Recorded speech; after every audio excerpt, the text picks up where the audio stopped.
start that recording and start that stream. The bits are going. So welcome to Horsin Around, a dumbass cast. I'm your host, as always, Nick Mercadante, and with me today I have three lovely guests. If you would like to introduce yourselves. Hi everybody, it's Beekman, and remember, if you run your AK-47 style weapon system off safe in your finger inside the trigger guard, you're a fucking douchebag. Uh, I'm Jacob, and I was definitely paying attention. So whatever Beekman said, I agree with as well.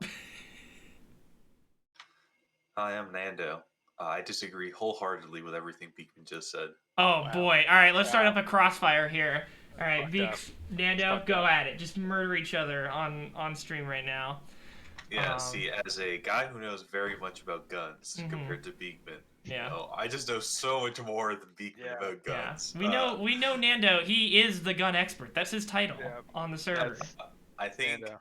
he is a big stinky doo-doo liar, and therefore is wrong. Wow. I've Powerful. been absolutely destroyed. Powerful claims I'm being gonna have to thrown leave now. around here. I'm just gonna have to go. All right. Well, now we're down to 3. So it's been a fun 5, less than a minute. Jesus fucking Christ! I thought you were gonna make a Spaz 12 Saturday post because somebody literally put that in the doc, but I guess that was Nando. Oh, I posted that that was in a different Discord we are all in. I just liked it a lot. And I was That was- like, we should just have Spaz 12 Saturday. Spaz 12 Forget every Saturday. other topic. It's a pretty fun gun.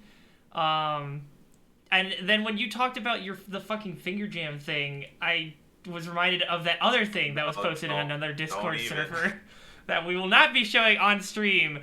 But somebody, what is this? The SKS?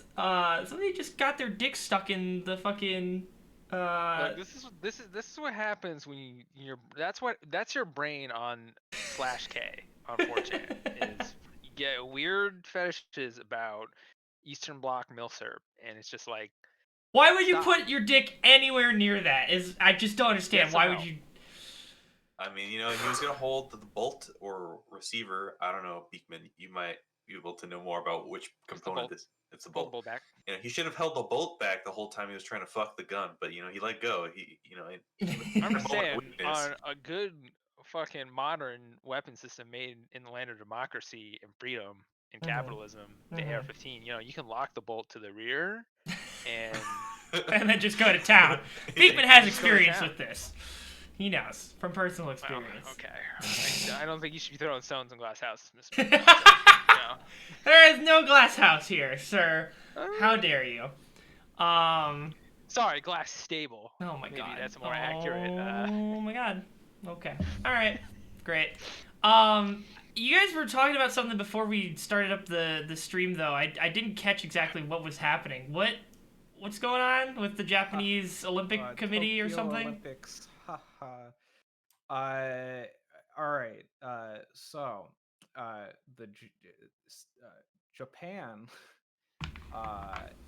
You know, there are some cool things that come out of the country, but there's some not cool things that happen within the country. Namely, a lot of power is consolidated amongst older men who don't necessarily have the best things to say about anyone who doesn't fit into their socioeconomic ethnic group.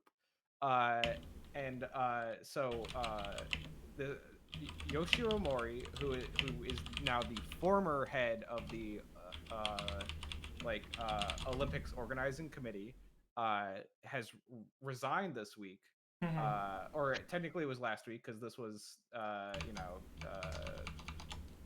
around like the 12th or a little bit before that.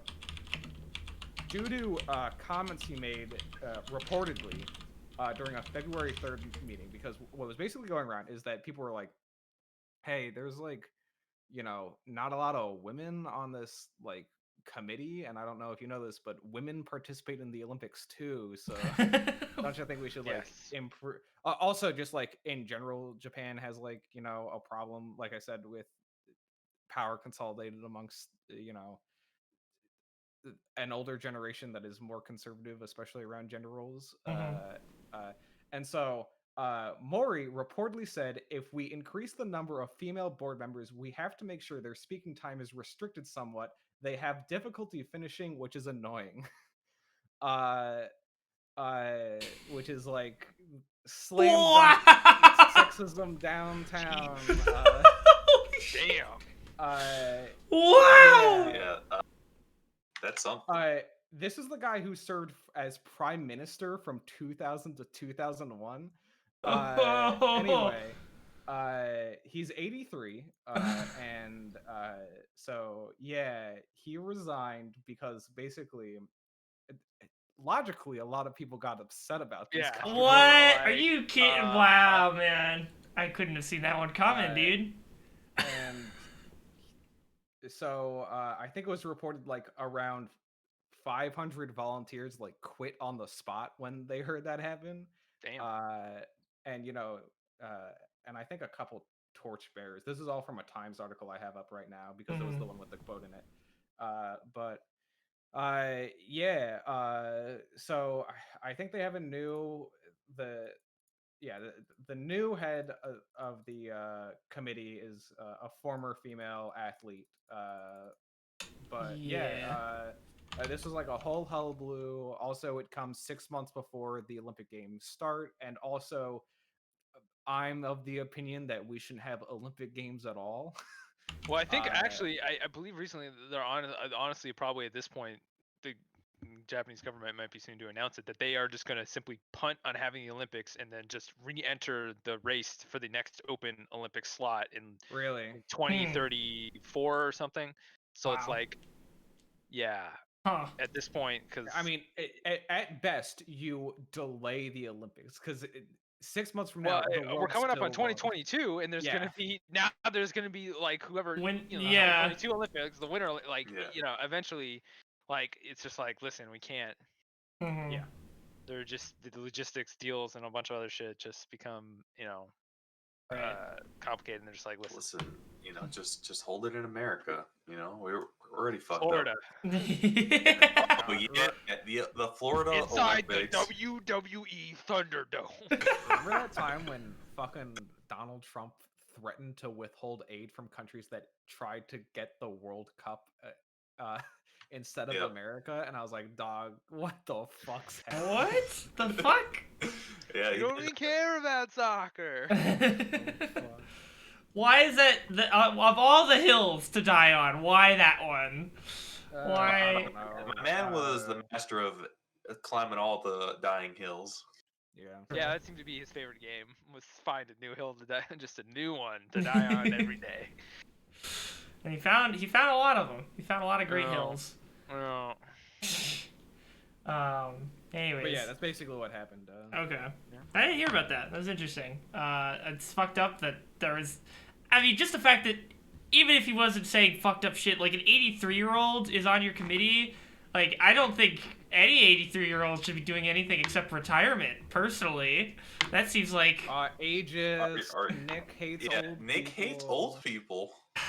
I don't Wow. hate... I think old people should be enjoying the fucking last years of their life without having Whoa, to be you're doing wow. work. They're Last gonna years of their life, die. this is in Nick supports the death panels. Oh my god.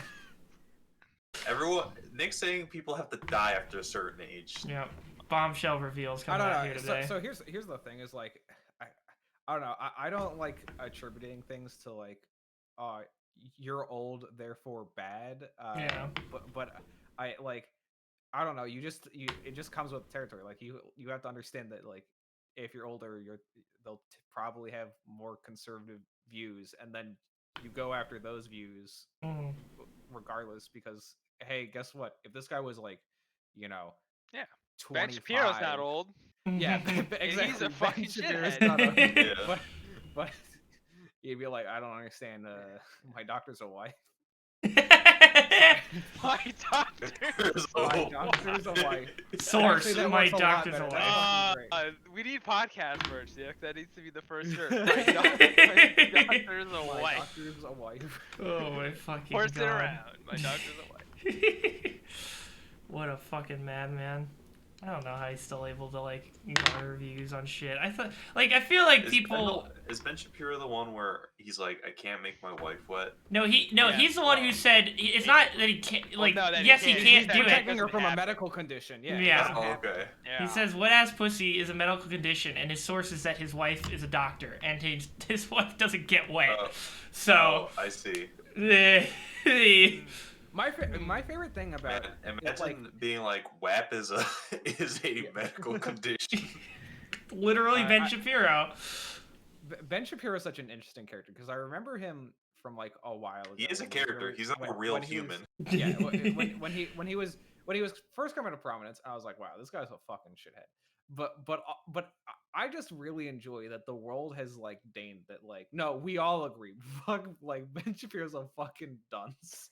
Even like some other like very Yeah. like right-leaning conservative people. Like remember, there's that interview where he goes in Britain and there's this like kind of like a far right-wing British like politician thinker who's just absolutely just demolishing him in this like on TV interview, and it's just like wow, ugh.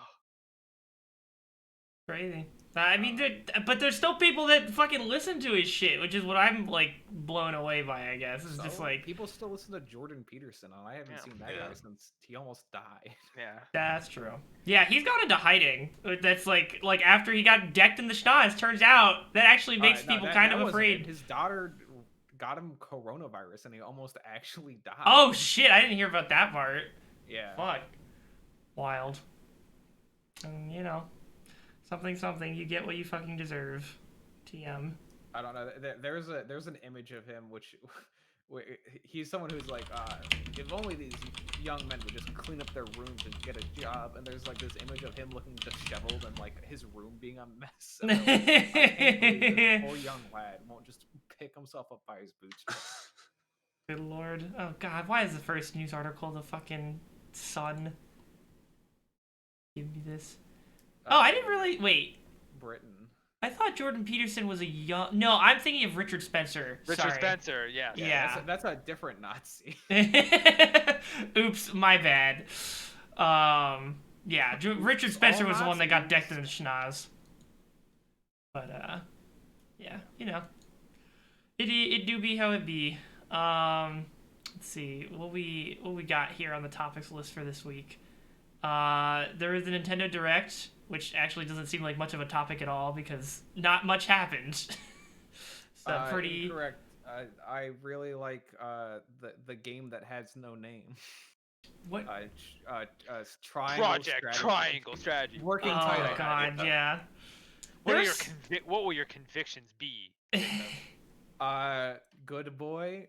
It seems like utility is going to be actually a utilitarian mindset, which is probably going to be like, sir, this would kill 5,000 peasants. Yes, but we'd save 6,000 peasants in the process. Mathematically, we'd come out on top. Mathematically, that's a dub. Splatoon 3 looks cool. Yeah, I don't yeah. know. Mario Excuse Golf me, looks cool. I was gonna I don't Mario know, I mean, Golf. like, Mario Golf was the I winner for me. Yeah, Mario Golf looks dope, but I understand why people are disappointed because obviously people wanted Breath of the Wild and they wanted more stuff. But like, They wanted Among Us too, baby. coronavirus, there's production slowing down. There's been talk that Nintendo has particularly had a hard time dealing Coping. with remote work. Hmm. The Well, way their studios work. it's almost like they're not set up for remote work because they have the same mindset as my like 70-year-old bosses who are like, work from home, what's that? Yeah. What is a Zoom? What is a Zoom I mean, especially call? like I feel like especially in Japan, right? Like they have that culture of like you have to be like in the office all the time grinding, Yeah. and now everyone's like, But what I'm do at you mean home I'm not now. in the office. Yeah. Yeah. Yeah, and the Shinzo Abe, the rest in peace. He's not dead. He's just not. He's not playing dead. this game. I was gonna say, wow. He's, Real breaking You news can't here. put money on the man's grave and he ain't even dead yet. I don't understand. We Dumping work dirt our on 'em. people so hard, but they won't go out and have babies. Ah, shit, Shinzo. I can't piece this mystery together. Shinzo, About all these totally not gonna be aircraft carriers and how will I have pilots to fly the not jets off of? Come on, guys. Yeah. Oh, Remember, God. guys, Japan, no military, but Sometimes you got military equipment like, just lying around. Self-defense force. Yeah, you know, sometimes you just gotta self-defense, but just. I mean, I don't know. When you gotta live next to Xi Jinping, and he's Yes. looking for honey pots to go steal. Oh. Jesus Yeah. Christ. I think the big thing is just like look, I've resigned generally. myself. I can't go to China. Like, look. Yeah, no, totally fair. This I podcast always never want to airing in travel the China, world, so but it's all good. I cannot.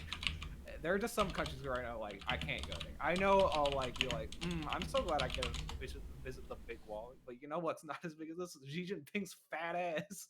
And then the South will bust down my door and kill me. I'm wondering how. Do you think? Okay, I googled Xi Jinping. Ah, there we go. Okay, I was wondering how long I'd have to scroll before I saw a picture of him next to Winnie the Pooh. Can you put him next to? Can you just put the image up so we can actually get banned? Yes, there it is. There's our boy. I think this is just an article talking about how it's banned.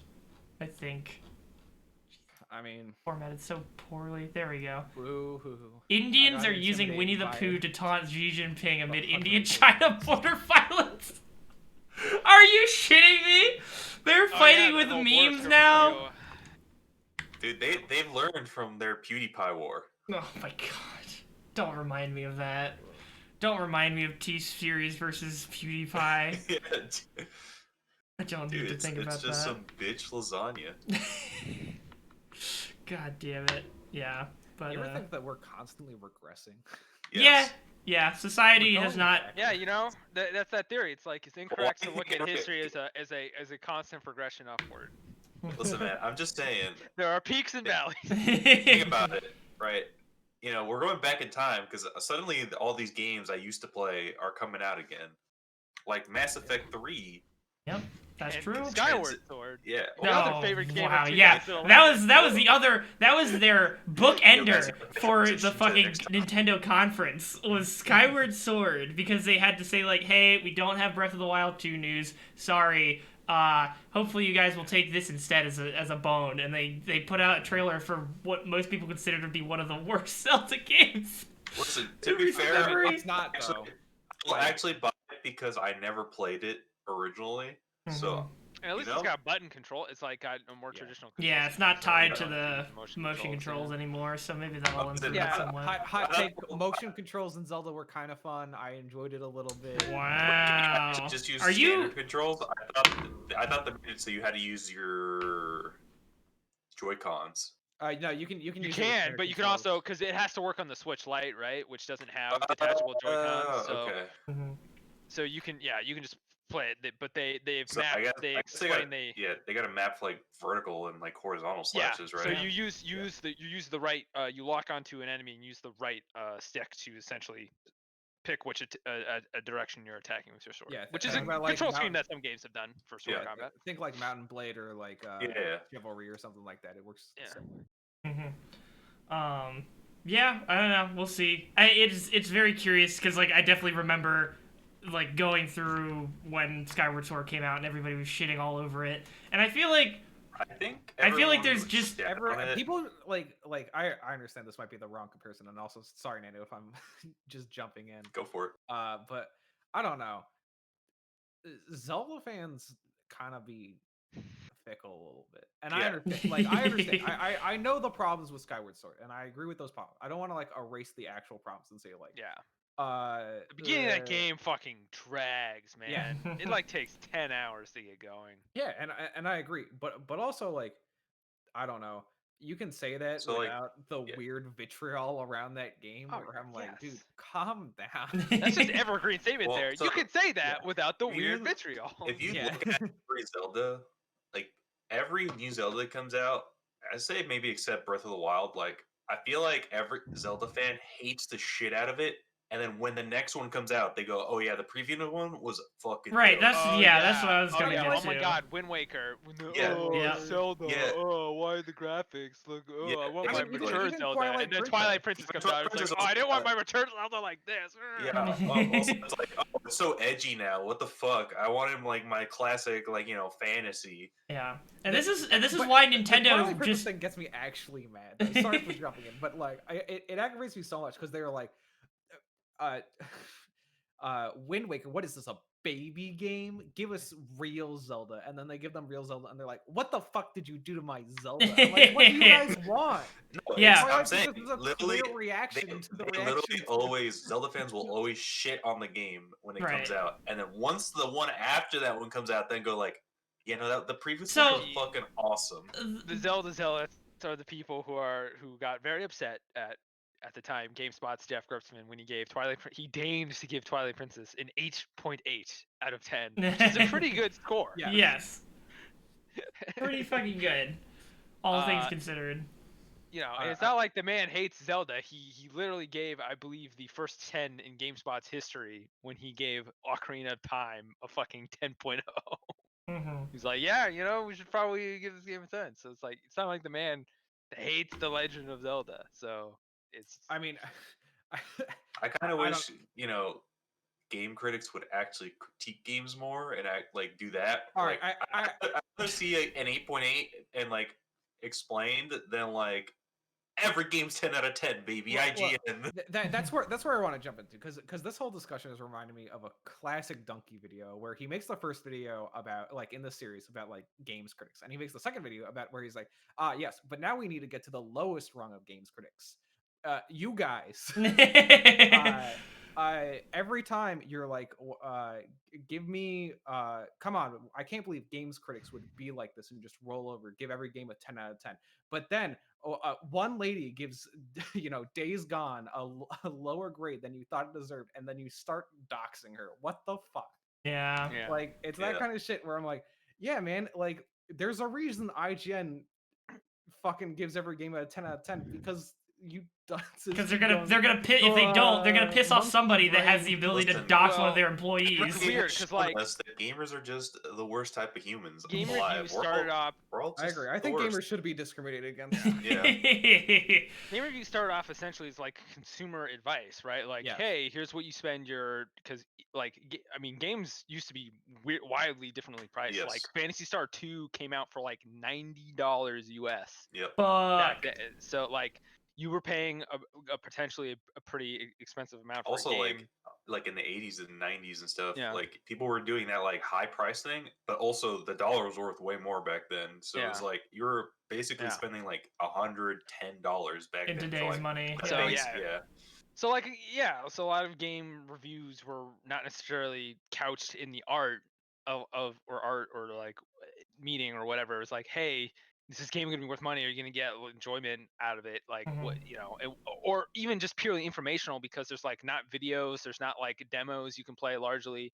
So it's what even is this game? That all you've probably seen of it are 5 screenshots in Nintendo Power or whatever magazine you could get your hands on. So it's and now it's collided with more of what you would consider traditional art criticism, which is okay, what is this game setting out to do? Yeah. What lens can we look at this game through? And I think a lot of people who voraciously consume video game related content aren't used to that kind of thing, and so they're like, Well, it's when the people who dox the reviewers are the people that are my whole life is based around my connection to this thing. You insult the thing that my life is based. You're insulting me. Right. Exactly. Yeah. The Undertale community.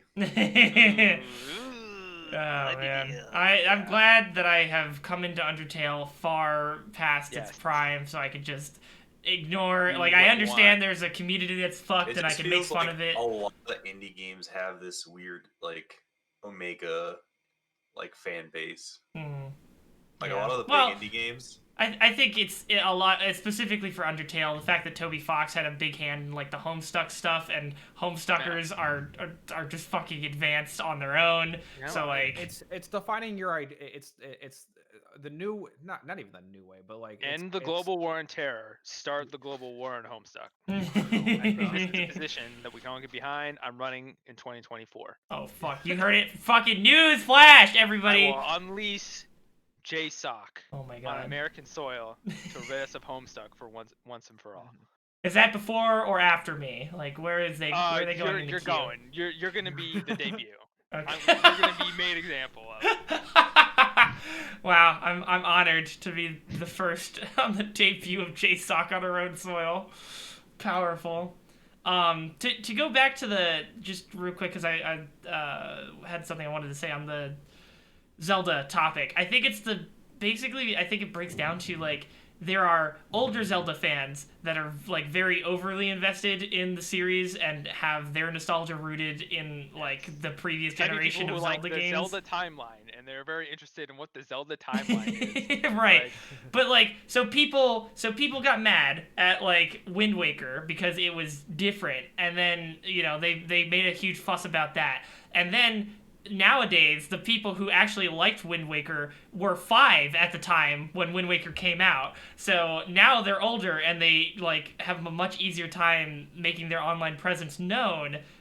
Because they're older and they have more autonomy and all that shit. So when Wind Waker HD Remix comes out, now you're hearing their voices being like, no, actually this was good. I liked this. yeah, Wind Waker is my favorite Zelda game. Yeah, it's also my favorite Zelda It's the game. one I got really. I mean, I had played the N64 like game, but I didn't have an N64. My first console was a GameCube, so like Wind Waker was the first Zelda game that like I bought and played like on my own. I wasn't just like going to a friend's house and like jumping into a part of the game and like, this seems cool, but I don't, Yeah. So. And so it's the same thing. Like there's gonna be people. Yeah.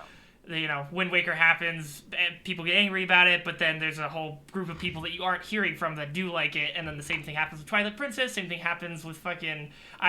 It's probably gonna happen now with Skyward Sword, where Skyward Sword is probably... For Spirit Tracks to be someone's touchstone. Hell yeah! Choo choo, motherfucker! They're out there. Statistically, they're out there. But damn.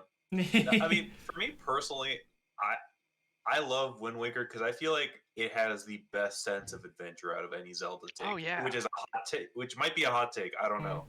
But like, I feel King like of all dragons, motherfucker. King of all lions. Sorry. But, like, I feel like a lot of other Zelda games lack that like discovery that the ocean and island travel really gives you. Just the whole vibe, man. Yeah, the whole vibe. Like the score when you're on the ocean is fucking hot fire. Yeah. Like yeah, and it just has such a unique world. Like I mean, like Twilight Princess, and kind of like Ocarina, and like the sort of what I think people consider the platonic ideal, so to speak, of Zelda is kind of just like your sort of standard fantasy, but maybe filtered through like a Japanese sort of sensibility. Yeah. In terms of art style and stuff, but standard like fantasy stuff where it's like, oh, Wind Waker is just like this kind of cool like kind of island culture and like mixed with like the Age of Sail stuff. It just like there's nothing really there was like that. It's completely new. So yeah. Like about the fact that, Ubisoft's Skull and Bones? that's not a real video game. That's not coming out. I just That like game was that, announced in you can literally just be like, I want to go this direction and fuck off. Do your own thing, And like when I was a little kid, when it got spooky and stormy as you were fucking sailing, I got scared. I was like, this is pretty spooky and stormy, and I'm alone in the ocean.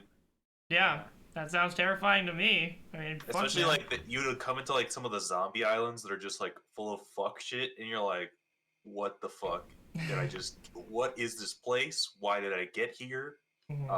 Please, King of the Red Lions, take me home. Pick me up. I'm scared. I want to go home. Yeah, but we'll see. I guess we'll see how sales do for Skyward Sword. The one thing I've read online is that apparently the Navi stand-in is like even more annoying than Navi. Yeah, I mean, like exactly, and that's one of the things where I'm like, yes, I understand this is like a problem. Like, I think in terms of like that and like a few other games that came out from Nintendo around the same time, I feel like they over tutorialized literally everything at the time. Like Pokemon like Sun and Moon is like a huge slog to get through at first because you have to sit through infinite tutorials over every minor thing. Yeah. And I'm like, bro, it's not that hard. It's Pokemon. It's so strange too that they felt the need to do that, like after. I'm saying like I got you. intro section of Sun and Moon takes forever because you have to go through like paragraphs of tutorial. And there's no option to say, hey, I've played this game before, so like Yeah. I don't need any secret Yeah. shit. Yeah, it's super like I don't really understand why they felt the need to do like did they just get some tests back like from unit testing or something where they're like kids today are just dumber, we just have to tutorial, like I don't know where they got the idea that kids somehow needed more explanation than they did in the past, because like they've been doing Pokemon and Zelda and Mario for like decades at this point, and all of the previous iterations that they've done, like we started with Pokemon Red and Blue in the 90s, and we gotten into the 2010s through like Gen 5 or whatever with like an amount of explanation that was satisfactory without being overbearing. So I don't understand why they felt the need to go for it. It's not more tutorialization. It's efficiency in tutorializing mechanics. Because a good example, we just brought up Wind Waker. That has a pretty lengthy tutorial section because the entire first island is the tutorial, and the reason it doesn't feel like a tutorial is because they don't interrupt. Yeah. Right. There's also cool things bits that you're interacting with different villagers and you're learning about the world a bit and other stuff. So like, it's not just like, here's how to play a game. Like, Yeah, I'd say the problem with like the Pokemon game especially is because it's all just text. Like, because Pokemon is Yeah. not, there's not much you can do in Pokemon yeah, other it's than a menu-driven game. yeah. Mm-hmm. So like the fact that they force you to sit through all like if they had a skip tutorial option for the Pokemon, that'd be cool.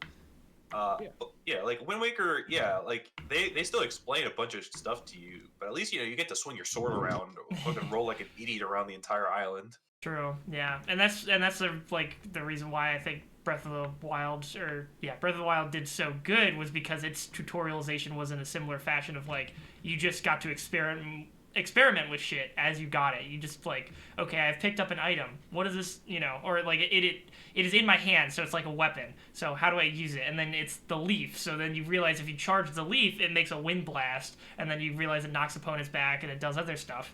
And that's like a really cool way to naturally introduce players to those kind of concepts. Yeah, honestly, I feel like GDD schools should have like a class on how to make a tutorial that doesn't suck ass. I mean, that's kind of covered in the. It's a basic writing technique. It's the same. Like, this is why I get mildly upset when like some like game design people.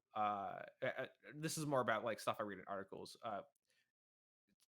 Claim gameplay is king, and so therefore like ignore the writing aspects. I'm like, but writing and gameplay go hand in hand. Like that's the point. It's also used to say, we'll write it. It's like we don't need writers. It's like much like you need different specialties for the different aspects of like you need a level designer or you need. I'm not saying have zero writing. No, I know what you're saying. No, I'm just saying it's a show. The basic writing technique is show don't tell, and it applies to writing itself and also to. Because designers don't have that sort of like background in like writing techniques about like that sort of mentality. So it's like they don't. They just say, "What we'll just tell them how to play the game, and we're good." Yeah. It's like whereas someone with the writing background said, this is kind of like not a very elegant way to introduce this stuff. Right. Okay. Yeah. I didn't really. In my head, I'm like, wait, are you just trying to say like? Yeah. I'm trying to say get rid of all tutorial text. I'm basically you have a game that some people have made, and then they would hand it off to some randos for quality testing, and then they come back and they're like, the game's too hard, I don't understand what to do. And a game designer without any like writing background experience or even something adjacent to writing that generally just tells them like how to. That just reminded me of like that Cuphead critic who got stuck in like the first for like Cuphead. Yeah, but that Cuphead critic was literally told what to do. And still couldn't figure it out. Yeah, that guy was just a little brain dead. I mean, the example of a good like what Jacob's talking about is the Call of Duty 4 tutorial. And originally, the Call of Duty 4 tutorial was a lot longer. And actually, if you play the remaster edition of Call of Duty 4, they added in the stuff they cut as like optional objectives that you can do. But like there's a whole grenade course and I think like an obstacle course where they're like, here's how you go prone. But then they realize, we don't really need to tell you that now because like the first mission is the cargo ship mission. You don't need to go prone or like worry about how to detonate C4 or like throw frag grenades at long range or use the grenade launcher because all of that is not in that mission. So they're just like, why don't we'll just give you what you need for the cargo mission, and then you have the whole cool cargo ship mock-up section where it's like, oh, here's the training for this mission you're about to do in universe, and it's a fun challenge where you're like, oh, I get my time faster, get better accuracy, and all that stuff. So like they kept the tutorial short. They said, all right, here are the very basics of shooting and moving, and like you can throw a flashbang grenade. Okay, cool. We've taught you enough for you to play the game at a very basic level, and then we'll just feed the rest to you like when it comes up. And Right. the mission after that mission on the cargo ship is the blackout mission, and it's like, oh, you have a grenade launcher. So like, yeah, I just press on the D-pad to use a grenade launcher, and shoot the grenade launcher. Yeah. And to sort of finish up the analogy I was making earlier, is basically like QA comes back, says game's too hard, I don't understand what to do here. Game designer without any inclination towards like how to incorporate it into gameplay, or any inclination of show don't tell, is like, okay, let me just explain to you how to do it with text. Whereas like a better game designer that like knows more about that show don't tell policy would be like, okay, we should like introduce it more fluidly, however that or what happens is like, oh shit, we need a tutorial, we're running out of time in this game. All right, well, I can write down the instructions for the controls, we can put a paragraph. That's very easy to implement in the game. And then and then we put a tutorial in. So something that's interesting to me is like, I recently got my sister a PS5 because she's like, oh, I want to start playing video games. She has never touched video games really her entire life. She's like, I don't know, it seems interesting, I want to try it. So I'm like, all right, well, okay. And so I got her PS5.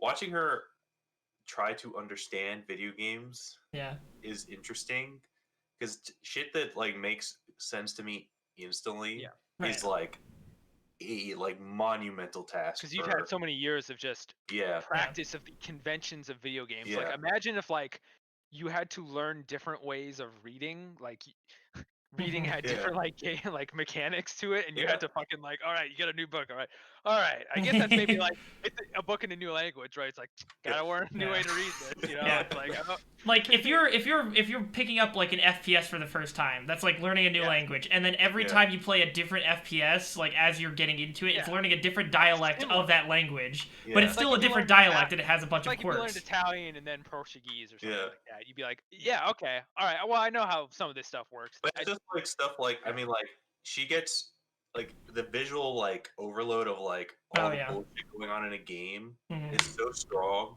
They're like, there could be tutorial text in her face and she doesn't see it, and she's like, how do I do the thing? And I'm like, I have to like point at the screen and be like, telling you. Right.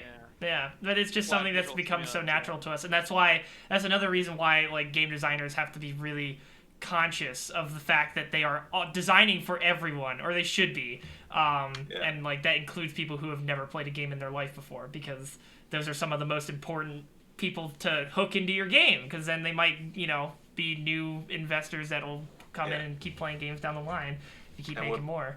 And what Brad said in the chat is very true. Like my sister, twin sticks, she cannot handle. She cannot handle the concept of camera and movement at the same time. It's very difficult. I wonder if like a game like Gone Home or Firewatch might be good for like easing someone into first person, because it's like it's a first person game where you got to move the camera at the same time, but there's the less like immediate pressure of like, oh shit, people are fucking shooting at me, and like you can sort of explore the environment and like look around and struggle with it and get used to it without like the consequences of like, oh, I'm gonna just die all the time because I'm not reacting fast enough to what's happening. Like, even third person is really wonky, because like you have to get used to the concept of like the camera is behind your like, because like you see like your character, and like at least from what I see from my sister is she's only staring at her character, so she is blind to everything around her.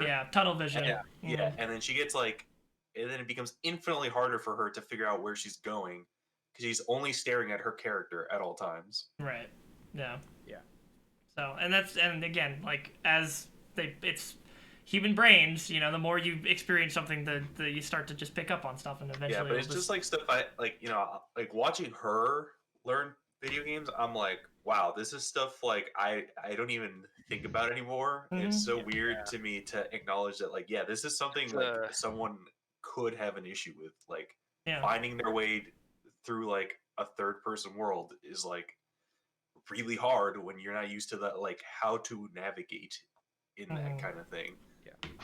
There's a great YouTube series by this guy named Rasputin, where he's like his wife is in a similar situation to your sister in that she has never really played video games, and so he's kind of like documented her playing different games and like seeing like just looking at these sort of anecdotal results of like what she had trouble with and what made sense and like what games she gravitated to or what's up. Yeah, it's pretty good stuff. Yeah. And I highly recommend people check it out if they're interested in that subject. Yeah, and that type of, I think that type of analysis and research and just figuring out like what new players who have like, especially because like it's one thing to, I think it's also important to note that like your sister learning for the first time or that guy's wife learning for the first time when they're already adults is in a way different from a child learning how to pick it up, because I feel like children's brains are just, they're still being wired, and so it's like a completely different learning curve. I also think kids are more likely to hit all the buttons and try things. Yeah, That's another stick thing. With Like it too. Yeah. Like because they want to like get good at it because they're like, oh, this is what my friends are doing and all this other stuff. So, but like if you're an adult and you're like, if you're getting frustrated, you're like, I don't have time for this stuff with my time. I could be watching a TV show. I could be doing something I already enjoy. Like whereas a kid, you're like, oh, well, what else am I doing? Yeah. So it's interesting. It's definitely something that game designers of all levels should be considering when doing their stuff. Just like, and I think like I think Beaks, when you suggested like Gone Home and Firewatch, and even like we were just playing Edith Finch, it's literally just a walking simulator. But sometimes when you're being introduced to games for the first time, a walking simulator might be a place to start. As far as like you get a cool story, but then you also get to figure out, how do I walk? How do I look at things and all that? You just get used to moving around and like moving at your mouse or your other joystick at the same time, and like, okay, I can move and look at the same time, and getting used to that without having to be like, oh god, people are shooting at me. I have to like also think about taking cover and firing back and reloading and managing all these weapons. Like that. Yeah.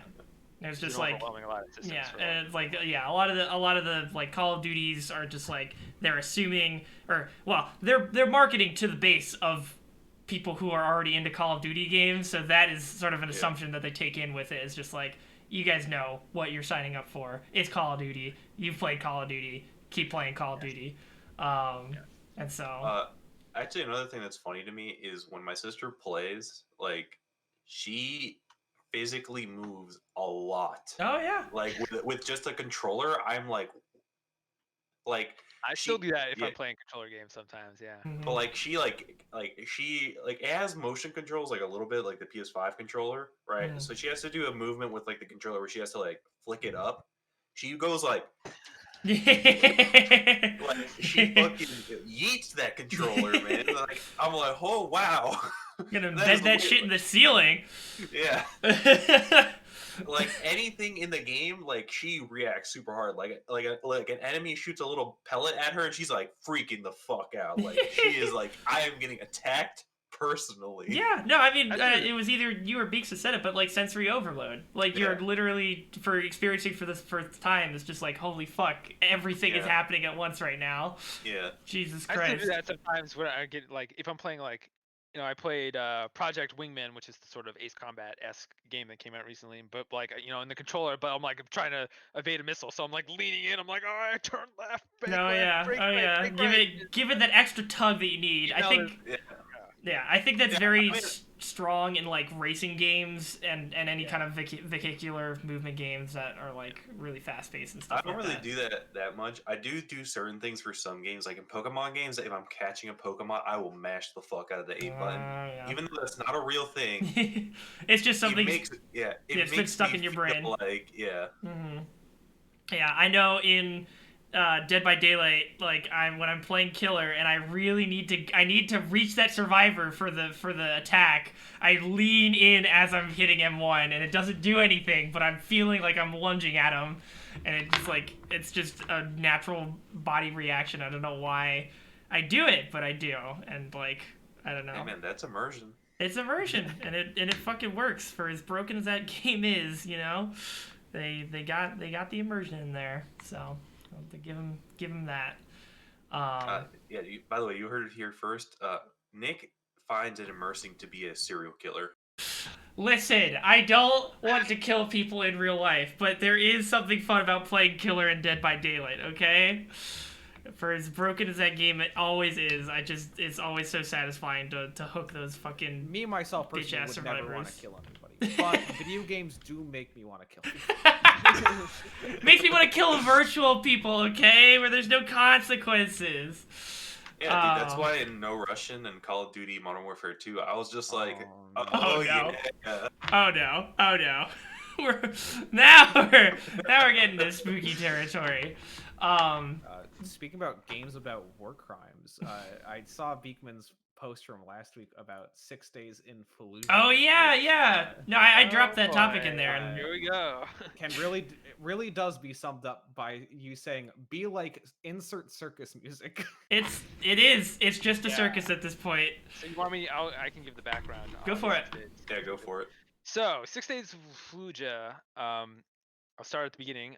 Was a game that was originally supposed to come out in around 2009. It was when it was in development. It was being published by Atomic Games, who previously, I think, largely consisted of people who had worked at places like Destineer and a few other places who had previously worked on some military-themed shooters. They had worked on a game called Close Combat First to Fight, which was about leading a Marine Corps fire team. It's sort of a fictional peacekeeping mission in Lebanon, but it had been sort of, they had the Marine Corps had consulted on it, and they had also worked with other various sort of Department of Defense in the intelligence community on other various projects. So they had a link to sort of that side of things of the government.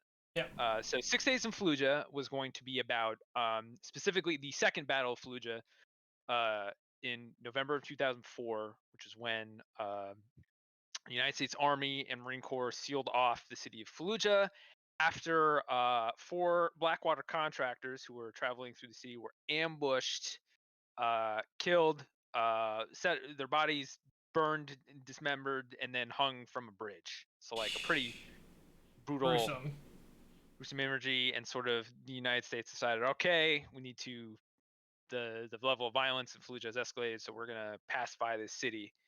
And so they sealed it off.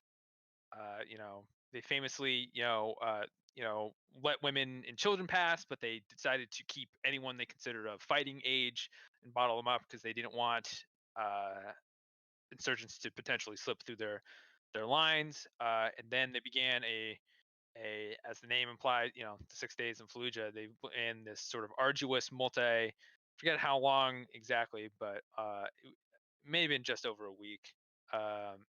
For major combat operations, but essentially cleared the city systematically, block by block, and it was considered some of the most violent urban fighting for the United States Marine Corps since the Battle of Hue City during the 1968 Tet Offensive in Vietnam. So that gives you an idea of just how, I mean, it's a big moment in sort of Marine Corps history, and it's like this is a seminal battle for them. This is like, for the Iraq War, that's the equivalent of their Iwo Jima or their Chosin Reservoir for Korea, or in the case of Vietnam, Hue City. So like, like if you are a veteran of Fallujah, or if you were at Fallujah, like that carries great meaning within the community. The Marine Corps. Yeah. So they decided to make a game about that experience, and they said they had consulted Marines on the project, Iraqi civilians. I think there was interesting at one point. I recall reading an interview saying that they had talked to some insurgents through like intermediary third parties. Like, man, that could get you some real hot water if you're defending. Yeah, on your lines of communication there. But the game garnered a ton of controversy, as you can probably imagine. But interestingly, it was mainly from sort of like military families and group. There's a group of people, families around British veterans who complained about the game because they thought it was important that they would make a game about the Iraq War, about their sons dying and stuff like that. And so it was being published by Konami, who's a Japanese publisher, generally not one to stray into like, controversial political game territory. So they said, oh, okay, we're not publishing this anymore. And so they backed out of their deal with Atomic Games.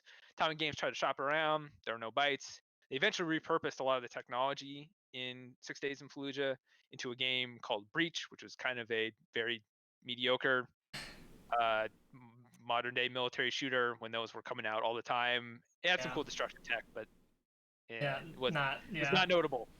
And then eventually they folded. Now fast forward to current year. Yep.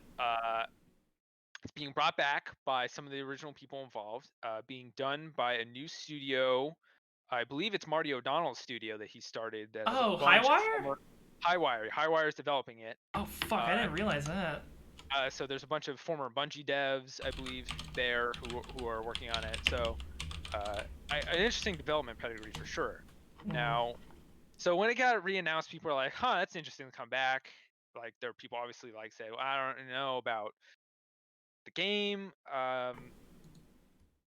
And then it really kicked off when Peter Tomte, who is the head of publishing, I believe, for is Victra, I believe, is the publishing house. And he, I believe, if I'm recalling correctly, is one of the people from Atomic Games who is involved in this. And so they put out a trailer, and then he that garnered some controversy, and then he gave a statement. He gave an interview to Polygon, and he didn't come off very. It did not put either him or potentially the game in a great light with the answers to the questions he was asked about the game's controversial topic, because there are a lot of controversial things with Fallujah. As aforementioned, obviously the whole Iraq War itself, Yeah.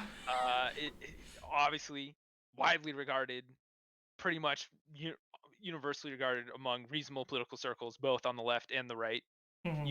Outside of like super crazy far right people, like most, I would say, if you want to call them moderate conservatives, whatever, would say, yeah, Iraq War wasn't a good idea. Was a mistake. Couldn't have done it.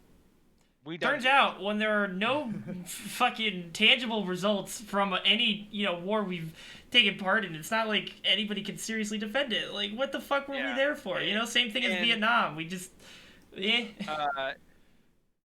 well, in both cases, in Vietnam is a different kettle of fish, but and then obviously, like I mentioned with Fallujah, the sort of tactic of encircling the city and not letting these military age fighting males leave led to increased civilian casualties. Then the use of white phosphorus, which is a certainly controversial weapon. And the depleted uranium as well, right? For bullets or whatever? Yes, depleted uranium rounds were fired from main battle tanks and other elements for the penetrative effect. And yeah, so there was a lot of sort of like that sort of ecological fallout that led to pronounced health problems in the Fallujah area. So yeah, a battle that controversial in an already extremely controversial war. Yeah. So that's going to earn you a lot of scrutiny when you decide to make, any entertainment product, but especially video games, which, there's the tension of like, oh, it's something you play, it's something you do for fun, rather than necessarily a purely artistic or experiential thing. Right. Like video games are supposed to be fun and entertaining. Yeah, and I would also it involves you in it brings you in on an interactive level as well. Yeah, and I would say like you interact with all media. Yes, you interact with all media, but I don't know, like, play really is what. Yes, the active play is what I was getting at. Yeah. And like I think in a way it does make sense now that the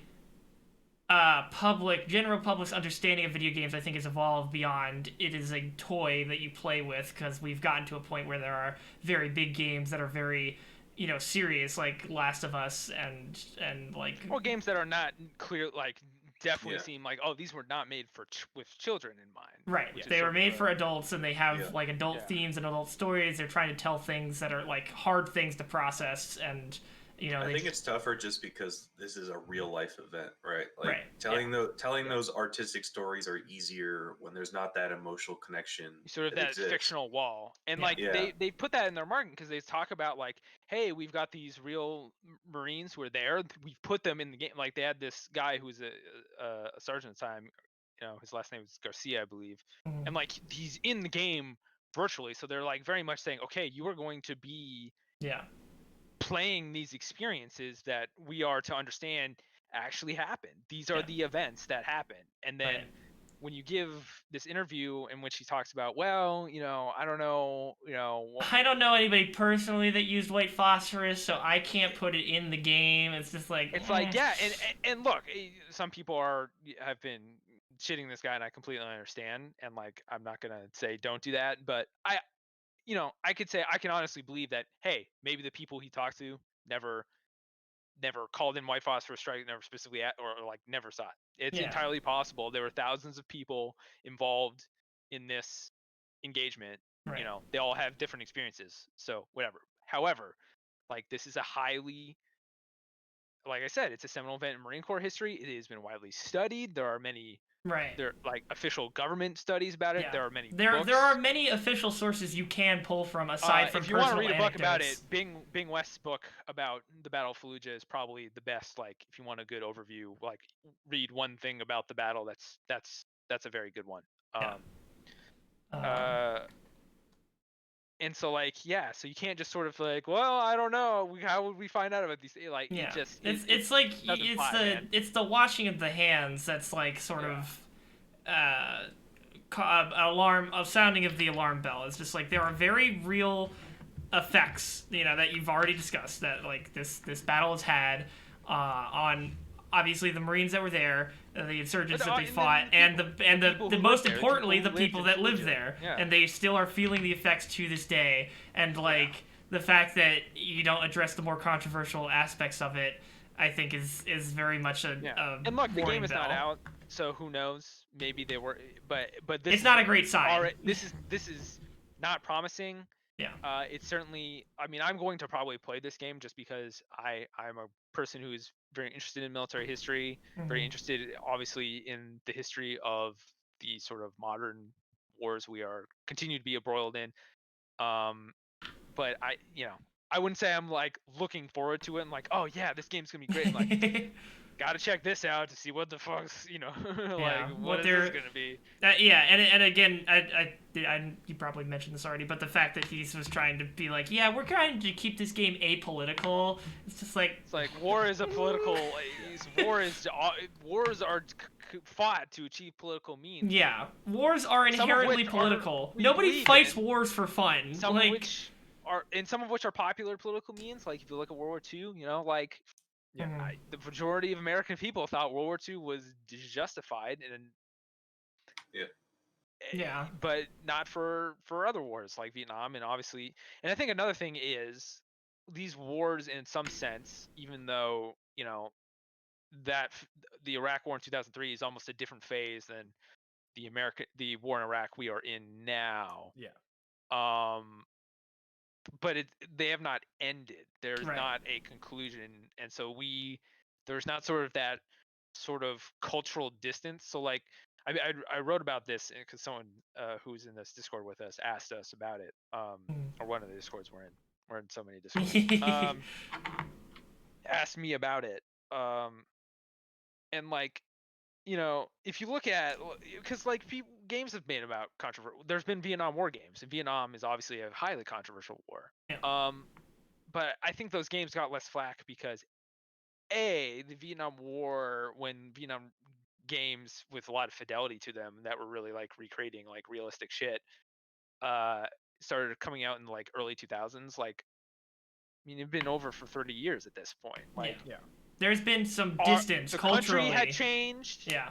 Our relationship with Vietnam had changed. Our Yes. relations had largely warmed with Vietnam, and like, normalized. Like it was just a very different situation. And like also there had been like a lot of other cultural media about it. There's been movies, TV shows, but like about the Vietnam War, like all exploring it in a context. And like, I mean, I'm not gonna, I mean, I think it's obvious, like, everyone, our video games art argument that people constantly get caught up. I'm like, well, yeah, obviously, Yeah. duh, no shit.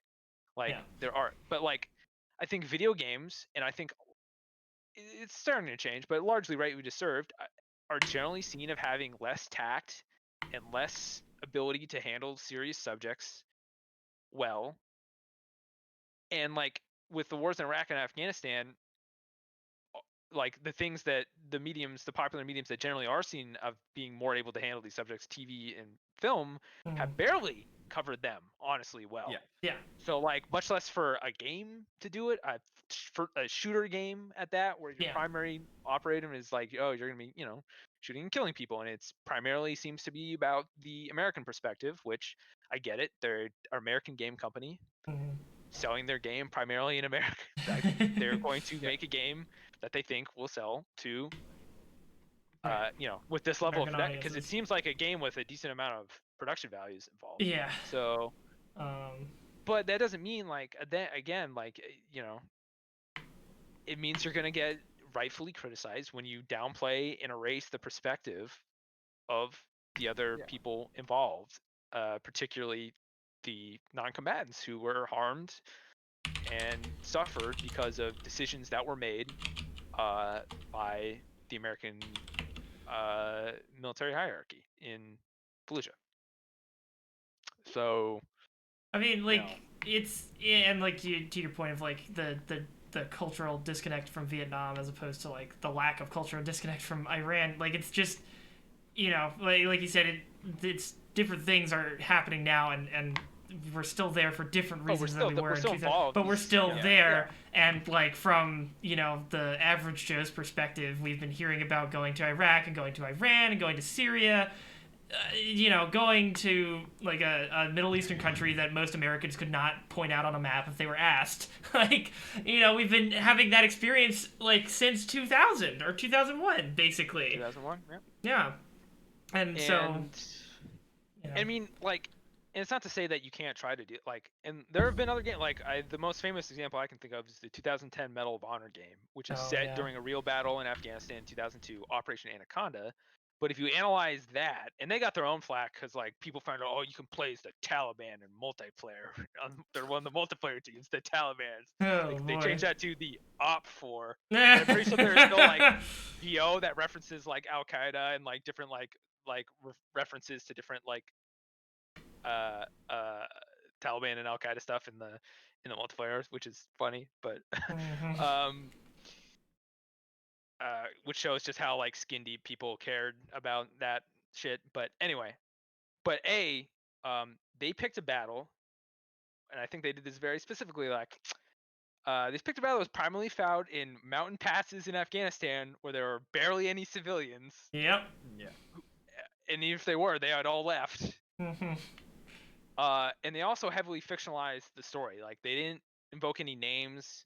All like you can infer like what events and what characters are supposed to be what, but it's like very much the sort of rough framework of Operation Anaconda and the Battle of Takurgar, and then like they've kind of blurred some events. And then also the other thing they did was they did indicate like they did take like the closest thing to, there's like not like a named like Al Qaeda antagonist like you're going after or anything. Like the closest character to antagonist is like this like American general who's like video conferencing in and like doesn't understand what's going on the ground and is giving all these orders that are like sort of based on a faulty understanding of the situation.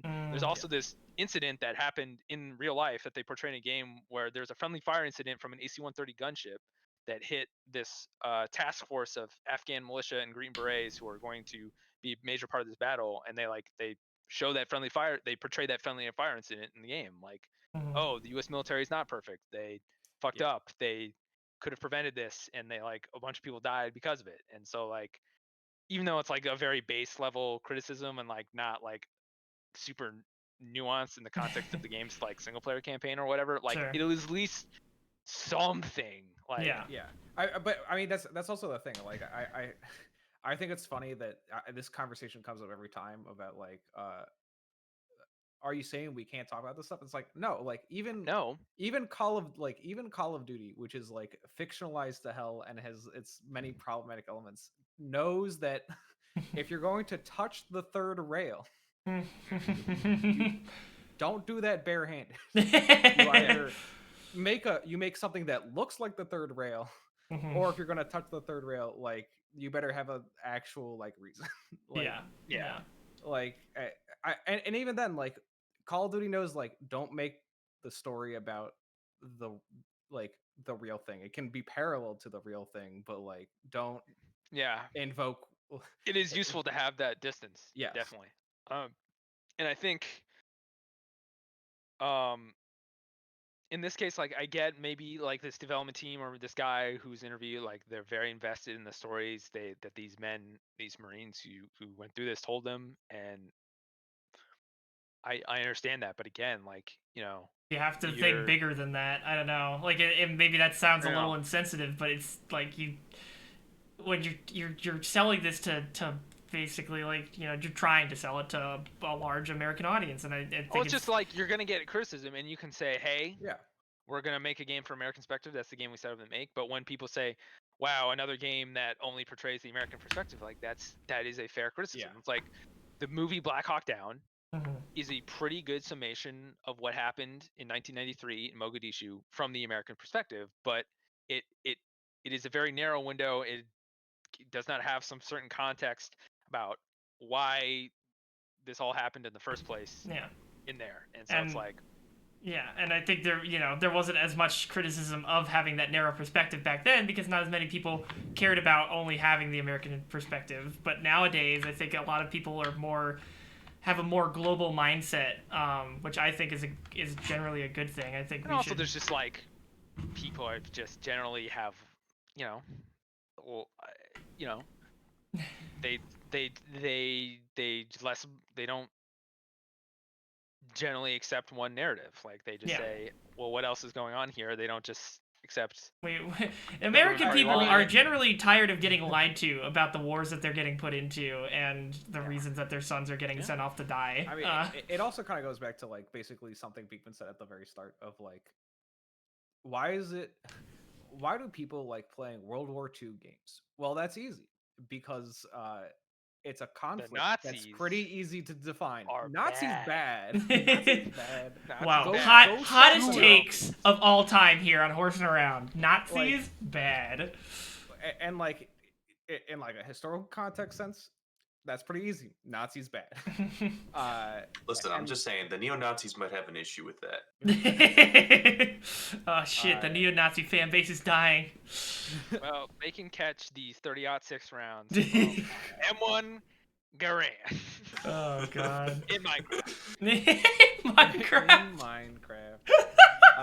But like that's the thing. Like, exactly, like, why do we keep going back to like World War II as a fiction, like in a fictionalized sense? Because even in a non-fictionalized sense, you have very easily defined villains and non-villains. Yeah. And you can pit these two together in a story of humanity versus literal bad, like the literal definition of evil. Like, Right. Well, yeah, and it's like, you hear that on the speeches, like, like Dwight D. Eisenhower before D-Day is telling you, said you were about to embark Yeah. on the Great Crusade. Like, you guys are going to free Europe from an oppressive Mhm. hold, and like, like that like something that people seriously believed in and believed was necessary versus, hey, we invaded Iraq on a dubious connection that they maybe talked to the people who did 9/11 once. They didn't really. No. Also, they got hella WMD. Oh, they got it. hella Oh man, WMD. we're gonna find them so good, and we're Another gonna thing just I've take them noticed, down. Oh god, too. we don't have an actual strategy of how to achieve nation building. Oh god. Another did thing not I've think this noticed through. that, like, for World War II games in particular is like I feel like they downplay the Italian involvement. Like I feel like you rarely are pitted Not against if the you play Italians. Mafia 2, baby. Or the original last gen version of Call of Duty 2, Call of Duty 2 Big Red Run, which includes Italians and the little known Vichy French forces in North Africa. Oh. Little pro tip for Wait. y'all. You know what I'm saying? Like, I feel like they very lean into like who we consider the big Yeah, bad. Imperial Japan, bad. They fucking raped Nanking and they fucked up Philippines and all of the Pacific, and it was a Bombed bad Pearl Harbor. time. So yeah, Yeah. and they bombed Pearl Harbor. So I very think it's easy to also make them because villains. like the Italian military performance historically in World War II was not great. And, But come on, it's easy to be like, beat him up, but like people just don't do that. Yeah, where's Yeah. my game called Just Walking Through Italy? where's the game Just a Mussolini hang from lamppost simulator? Ooh. You ever try Look. to sneak out of your own country and get caught on a meat hook and Here's all I'm saying. All right, the Italians at any time, if they weren't cowards, they would just incorporate Vatican City into Italy. But they just I feel like they're just so weak that the Italians just can't take over I Vatican think it's City. that mercantile Oh. thing called Yeah. international norms, and you know. Yeah. Nah, Also- Vatican City should not be its own country. All right. Hear me out, right? The Pope's gonna use his magic and Mercury. Yes. You can invade. Yeah, the you play Vatican. Assassin's Creed 2. Come Gonna on. use the Apple of Eden, dude. Yeah.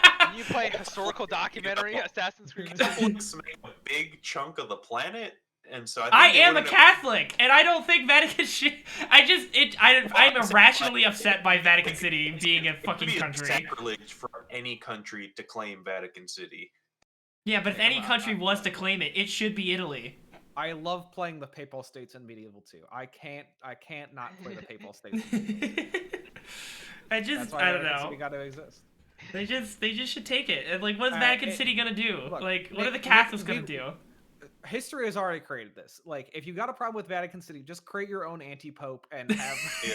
Yeah, the simply Catholics pay be him Martin instead. Luther and be like, I got some notes. I got some I bars got for some you. I got a feedback. call out post for you, Mr. Pope. Hey, Mr. Pope, do you take construction citizens? It fucking sucks. Alright, this whole tithe thing, yeah, that's Yeah. bullshit. Oh my god. But to come to a conclusion, yes, I think the moral of the story is if you decide to make something that is art, that art is under valid. Like, congratulations, you've made something, and now the world shall react to it. Yeah. That's how making something works. Yeah, making Yeah, something you for cannot public simultaneously consumption. claim we want to tell this serious story and we want to be taken seriously, and then defend yourself. Well, it's just a game. We don't want to Right, like, you can't defend have your yourself. cake Yeah. and eat it too. That's literally what they're Yeah. trying to do, and it's ridiculous that they're I trying mean, to do it. the opposite end of it is Watch Dogs. Like another example of this. I shouldn't say the opposite end, but like is Watch Dogs 3, which is like Very much a gamey literally, game. Like, can you believe that like characters in game are like, can you believe that Britain went to shit after Brexit? And you're like, Ubisoft, you're talking about like Brexit and shit. Like, this is a commentary, right? And they're like, political commentary. I've never heard of those words in Yeah. combination in my life. It was interesting to see interviews with like Clint Hawking, who probably more outwardly said like, yeah, Yeah. this game's political, no shit, and then obviously the Ubisoft like higher up are like, no, this Higher game's ups are like, apolitical because we don't want angry people to yell at us. Like, Mhm. Yeah. Please don't get mad at our game. I think that's something that the video game like like culture when it in and of itself really needs to go through its revolution, because I feel like we lost that war. Like, gamers need media literacy Yeah. training. yeah, like I realized that we kind of lost that war.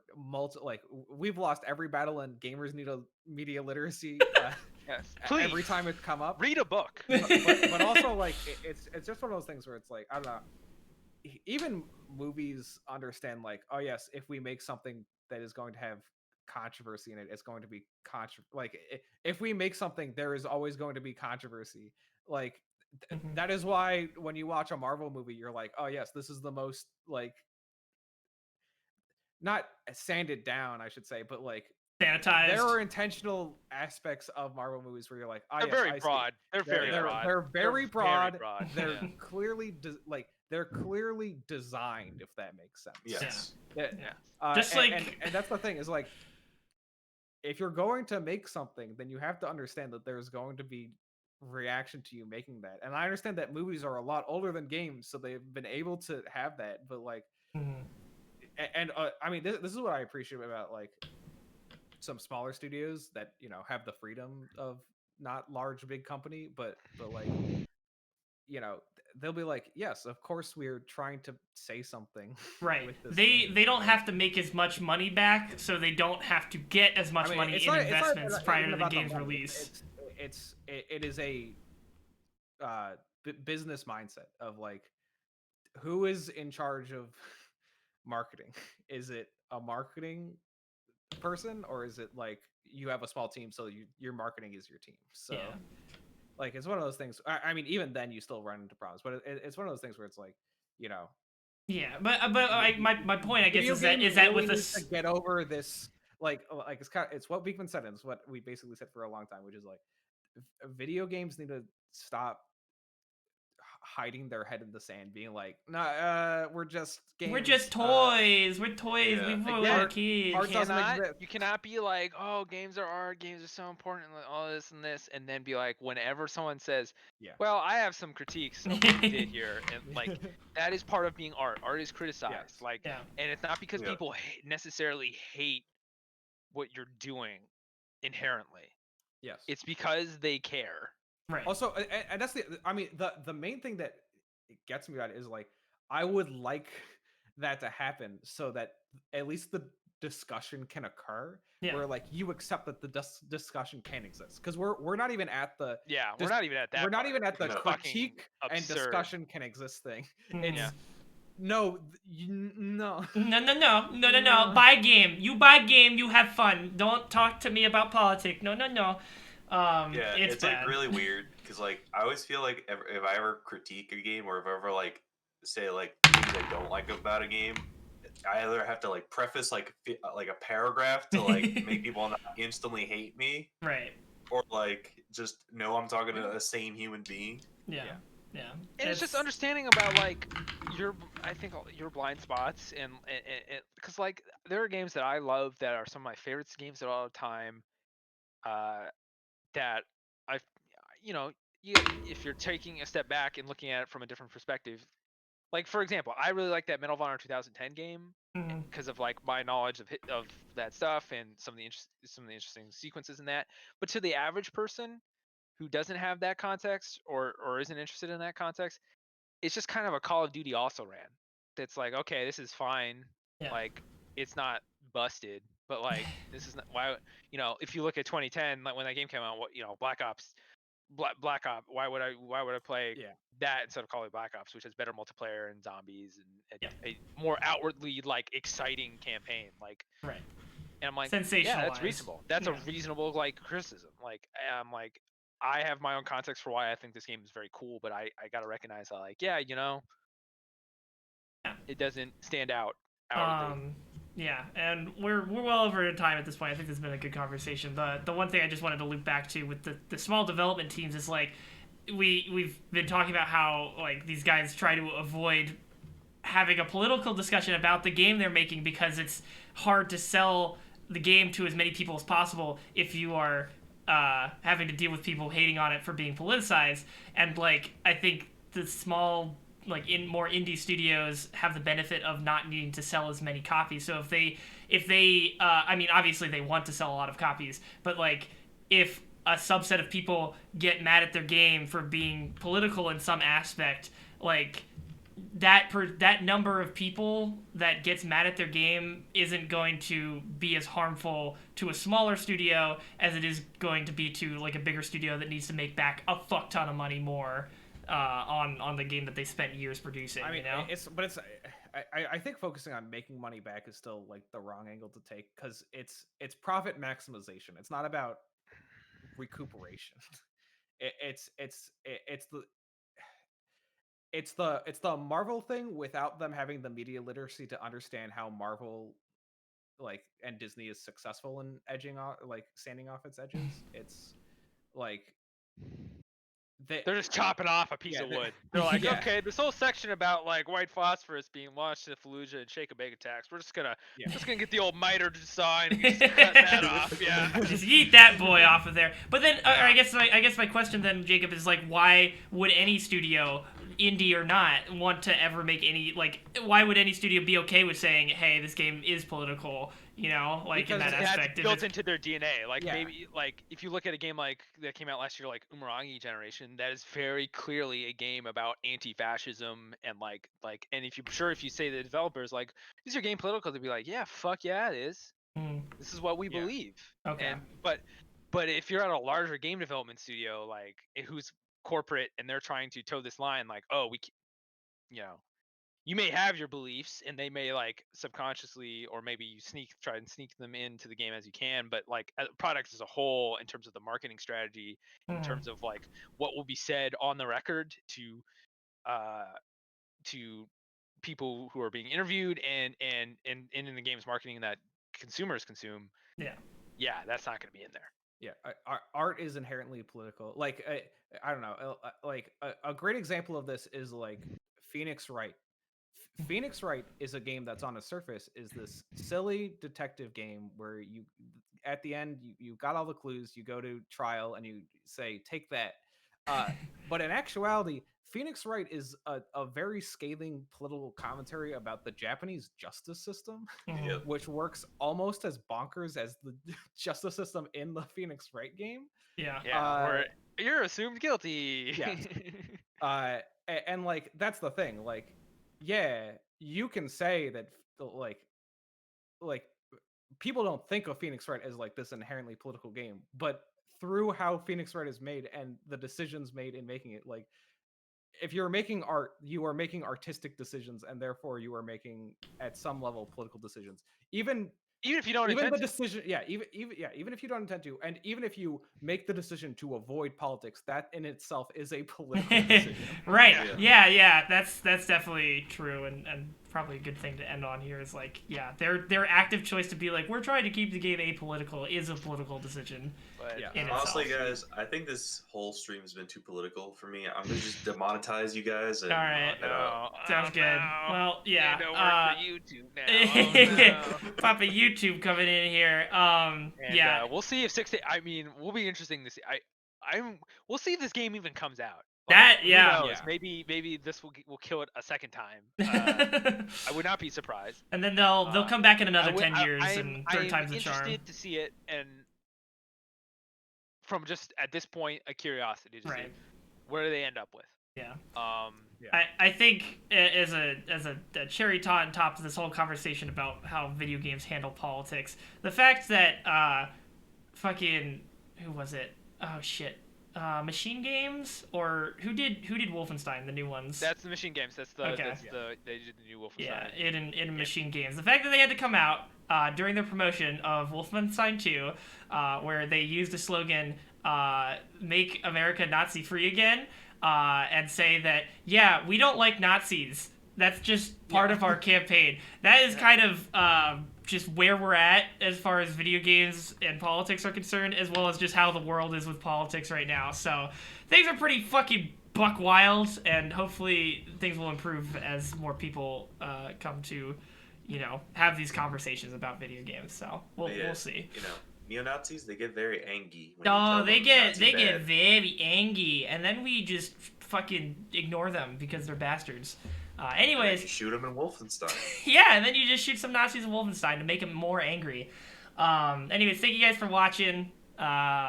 Probably be back on in a couple minutes playing more Pokemon Solok, but until then, stay safe out there, and peace out.